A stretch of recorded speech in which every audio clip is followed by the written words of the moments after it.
Welcome to Hardtalk. I'm Stephen Sacker. It's 50 years since homosexuality was decriminalised in much of Britain. In those 50 years, the campaign for LGBT rights has won landmark victories in many parts of the world, perhaps best symbolised by the normalisation of gay marriage in a host of countries.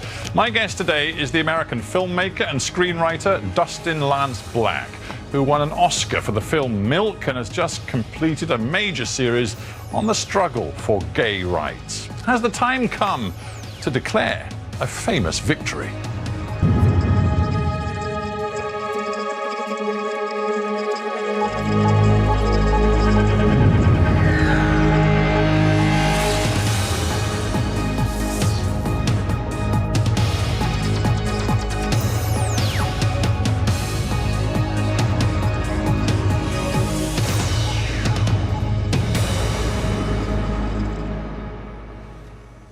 Dustin Black, welcome to Hardtalk. Thank you for having me. To what extent, do you think that your experiences from childhood to now as a gay person have come to define your creative output? Oh boy, it's one of the many things about me that does define me creatively. Certainly when I'm teaching my students, because I teach some classes in screenwriting sometimes. And I say to them, tell me about you. What is it about you that's unique? Where do you come from? What are you interested in? Tell me about your parents, your background. These are the things that make you incredibly unique. And those things that make you unique could actually make you marketable in this very competitive film business, because they give you that unique voice. And I always encourage them to look for their own voice. Look to who you are, the core of who you are, to find that unique voice, because it can actually make you marketable and you could succeed. I think far too often writers and filmmakers try to go for what's profitable, what's hot at the moment, and the truth of that is you're going to get your butt kicked in the end, because someone else is going to be very passionate about that subject. So at the core of you and your sort of self-identity, being gay is a really important part of that. Sure, being gay is a big part of that, because that has a connection to love, and who I love, and who I spend my life with, and the family that I'm going to build. But also where I grew up in the United States probably formed who I am. So growing up in the South, in a very conservative atmosphere, growing up in the military, and understanding what that meant. But the two are woven together in a sense, because I think it's right to say that you had an awareness of being different and of being gay, whether you put it that way to yourself or not. You had an awareness that you were different very early in your childhood. Oh, sure. And that was something that, in the community you came from, the religion that you were born into, that was tough. You mean with the Mormons? Yeah. Well, your mum was a pretty observant Mormon, wasn't she? My mom, my father's entire side of the family were very devout Mormon. I was very devout Mormon growing up. So I believed what I was hearing, including around 7 years old, the church beamed in the Mormon prophet from Salt Lake City. We were living out in Texas, and they lowered a screen, and his white-haired, face came on that screen, very, very imposing. As close to God as you could probably get. I mean, it was very godlike. It was very intimidating. And I'll never forget him saying, next to the sin of murder comes the sin of sexual impurity, homosexuality. Now, I might not have known what that meant at that moment, but I soon learned. At first I thought it was just a fabulous new Scrabble word, because it had an X in it and all those syllables. But soon I learned it meant that I would bring great shame to myself and to my family if anyone found out that I had a crush on the boy down the street, which I did, that I would also be going to hell. I would not be with my Heavenly Father. So and that if I did fall in love, it would be something that would have to be hidden, suppressed.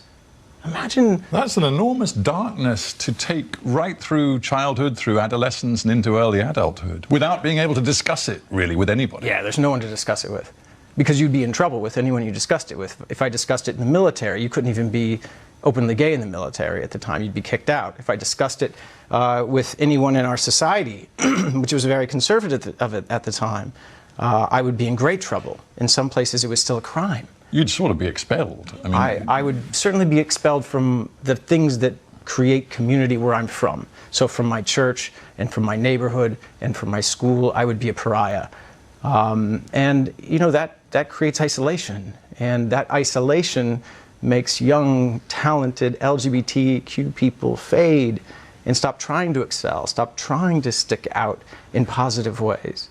And for me, that isolation ultimately lent to thoughts of taking my own life.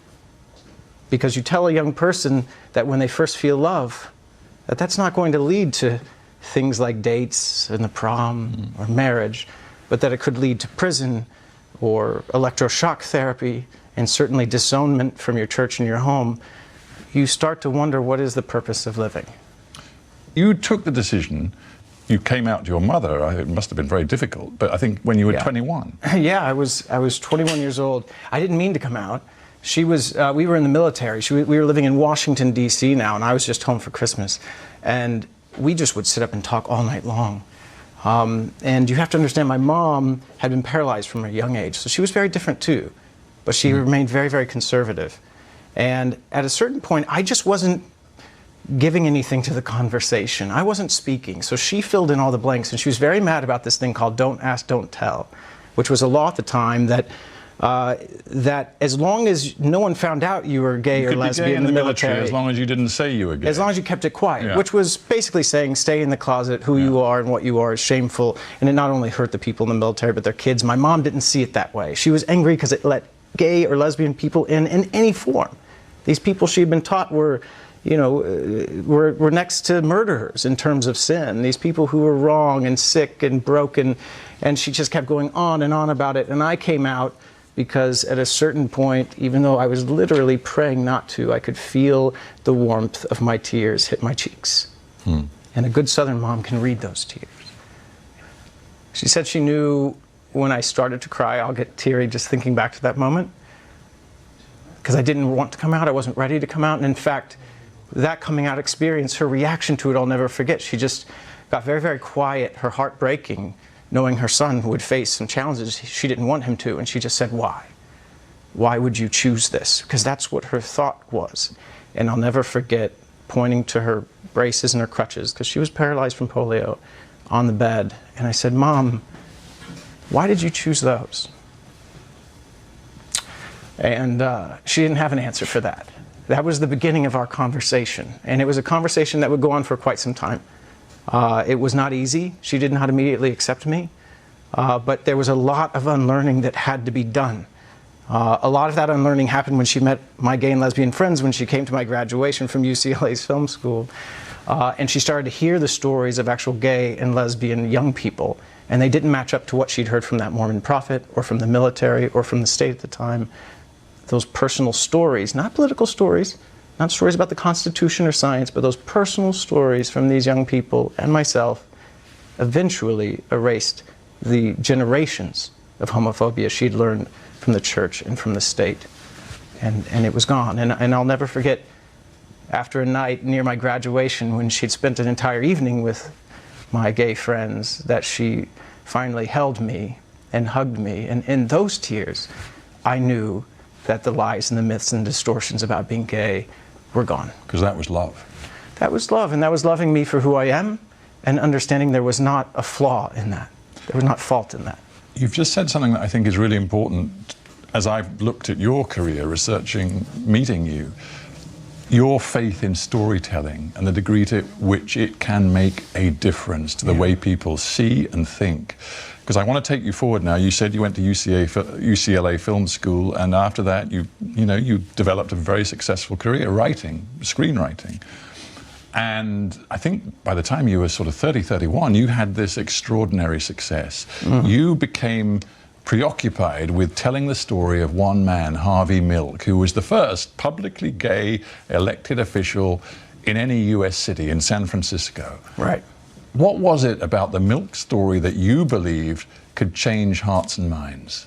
Well, I'll break that down a bit. First off, I think only story can change hearts.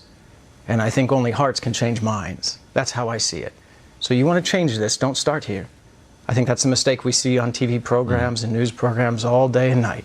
Start here. Tell a personal story. Personal stories can leap over the walls built by politics and by region and by religion and by race, go right through them. So, and I've always believed in the power of story to do that, and I get that from the South. I get that. I learned that from a bunch of conservative Southern folks who like their whiskey and telling stories at night. Secondly, there was a story. I was lucky enough at a certain point, my mom remarried, and she remarried a good Catholic, which in my country meant he went to church twice a year. And he was much more open-minded, and he also had orders to ship off to the Bay Area in California. And my mom loaded up the car with 3 boys, a cat, and all of our belongings in the trunk, and we took off to California. There, I heard the story of Harvey Milk as a teenager. It was a story of an openly gay man. I didn't even know there was such a thing. I thought, boy, that's a dangerous thing to be.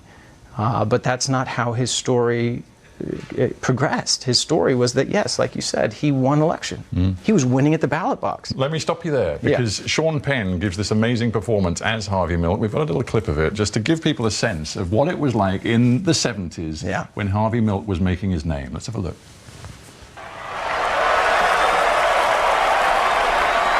My name is Harvey Milk, and I'm here to recruit you. To preserve your democracy. Brothers and sisters, you must come out. Come out to your parents. Come out to your friends, if indeed they are your friends. Come out to your neighbors. Come out to your fellow workers. Once and for all, let's break down the myths and destroy the lies and distortion. So that's Harvey Milk at the sort of height of his compelling rhetoric. The sad, terrible thing is that no sooner had he sort of won an audience for this powerful message than he was murdered, shot and killed. That's right. 1977, because he had a lot of enemies. Right. I wonder whether you, from Harvey Milk's life, took the lesson that you were going to have to fight very hard and confront people and difficult things to get your message out there. Well, I take my lesson from Harvey in many ways. It is that you have to reach out to unexpected allies. And by unexpected, I mean some of those people who you might think are your enemies, if you're going to build the coalitions to create progress. Now, that means looking past yourself. That means looking past your own needs and desires. And I'm not just talking about 1977 and 78 now. I'm talking about 2017. Minorities need to listen to this message that Harvey was preaching, which is, how do you build the coalition of the us's? How do you care for your neighbor as much as you care for your own needs? How do you understand that every single person in this planet right now is a minority in one way or another? It depends on how you slice the pie, and you can help them find the interest they have in your plight if you help them with yours. He went to the union workers, white working class union workers who could not afford to put their talented kids through school, and created an alliance with them, and that's how he got elected. What you've just said to me is incredibly positive, and it's about building alliances and coalitions, perhaps some of them unexpected. But you also have to take things on, and it seems to me one of the things you have done, you've had to do, is confront, to a certain extent, confront your own religion and your own background. Sure. For example, when you decided, you've had a lot of successful films and TV scripts in your life, but you've also taken time out to be a political activist. One of the things you were most active on was Proposition 8. That was the campaign by conservative-led groups to fight very hard to stop gay marriage happening in California, and for a while they were successful. And my church was leading the way financially. Exactly. So you had to take the Mormons on, and you made a film about it, which to many people inside the faith that you had been born into was disgraceful, was a betrayal.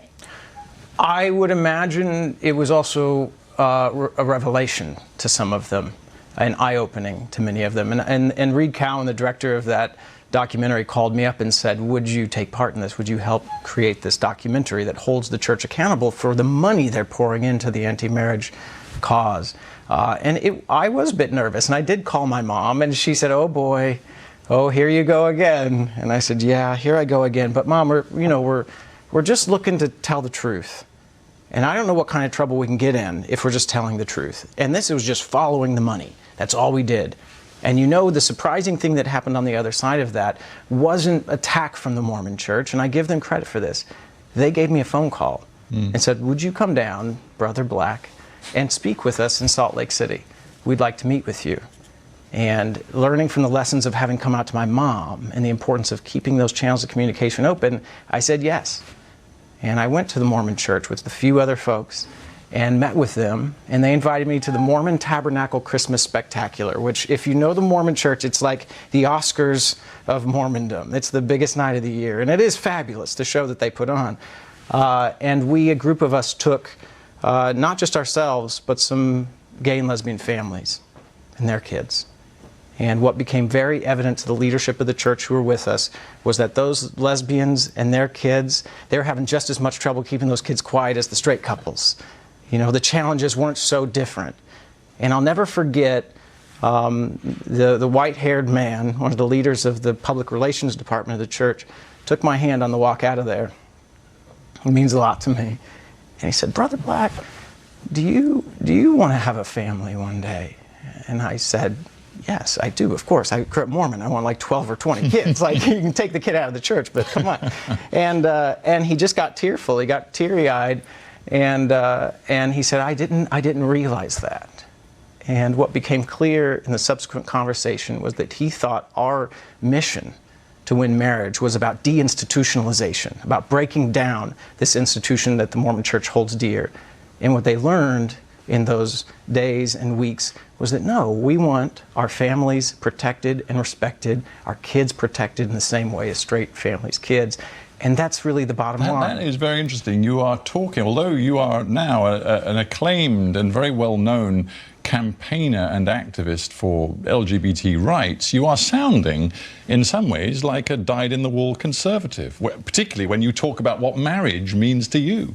Well, we have language in common, conservatives and progressives. You know, progressive folks have kids too. And you put us together with conservatives, and we start speaking the same language in many ways. What is interesting in politics, both in the United States and across much of the West, is the degree to which your particular fight that you still fight but fought for so long, that is the right to gay marriage, has been won. I mean, if you look at the latest polls in the United States say that I think something like 63% of Americans now believe gay marriage is right and that they accept and embrace it as part of America. But do you think, you know, and you've just made a film called When We Rise, looking back at sort of 40 years and more of struggle for gay rights, do you feel that you've been filming and reporting and remarking upon a journey that has reached its final destination? Well, no, absolutely not. Marriage equality came up as the prime mover of our movement rather unexpectedly, likely because of Proposition 8, which caught fire. So me and Rob Reiner and Bruce Cohen and Chad Griffin got together with some folks who were very smart, legal minds, and we sued the state of California in federal court over Proposition 8, saying that marriage was a fundamental right for everyone. And we thought, if we're going to do it right, we are going to hire some unexpected allies. Ted Olson, who was the guy who gave us George W. Bush. He was the lawyer who went to the Supreme Court to give George W. Bush the White House. He also believed in marriage equality. So we had that unique voice teamed up with progressive David Boies. But then what we did was we told stories, personal stories, because we understood that we could go in and get 5 out of 9 votes at the Supreme Court, but if we hadn't changed the culture, it wouldn't make the world safer for LGBT people and their families. So we had to tell stories, not the stories of the Constitution or the law or of science, but of our plaintiffs and their children and the other parents and children who would be affected by this decision. And those are the stories we told in public in those 5 years on the way to the Supreme Court. And the stories of our plaintiffs are what we told in court that not only convinced 5 of 9 judges, but also we watched the public opinion change as well. It was really doing what I did with my mom on a massive scale.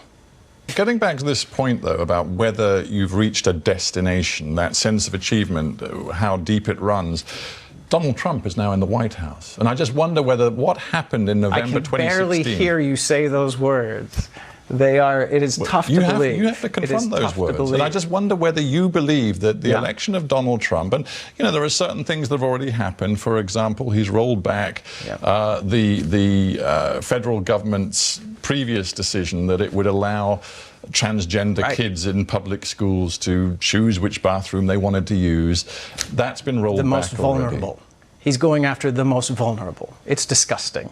And well, you say disgusting, but you also, earlier in this interview, you said it was so important to build bridges and to try to understand people with different views. So sure. How do those two views sit together? Well, I think, first and foremost, if this was a man who I truly believed was doing this based on some belief, I might be more curious about where he's coming from. But I think it is incredibly apparent that this is a man utilizing fear to create division in order to secure power. That's what that is. This isn't a man of true faith who believes there's something actually wrong here and is taking action on it. This is a man who, like Nero, believes if you divide, you can conquer, and he did. And the solutions to that are that people of diversity, who I think we've become a little drunk on our own successes. The LGBT community certainly has. You mean a little complacent?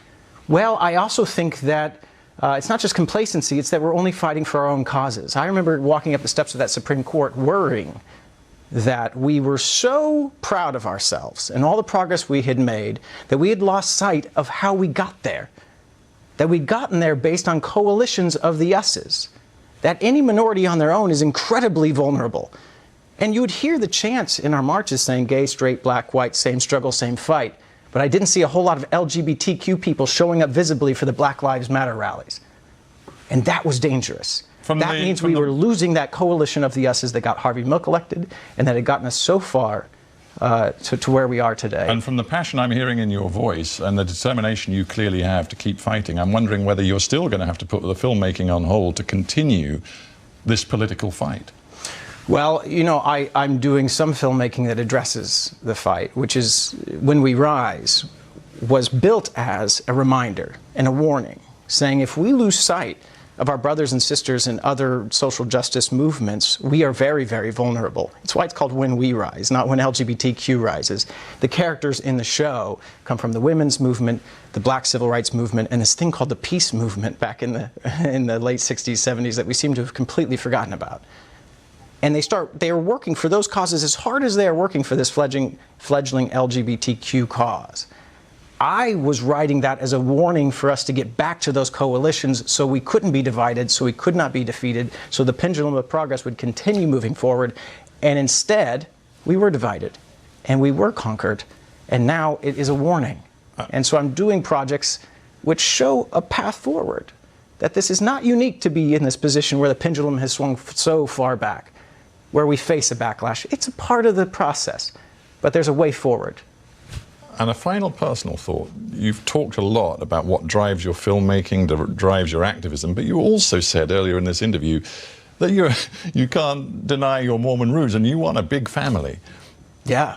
You're married, you're happily married. I'm married, yes. So children is definitely something you want to embrace. Absolutely, yeah. Soon, because I'm just wondering how you're going to fit all this in. Well, you know, I mean, the wonderful thing about writing in particular, production is difficult because you're away, but the wonderful thing about writing is you're always looking for distraction, and I'm sure that children will provide plenty of that.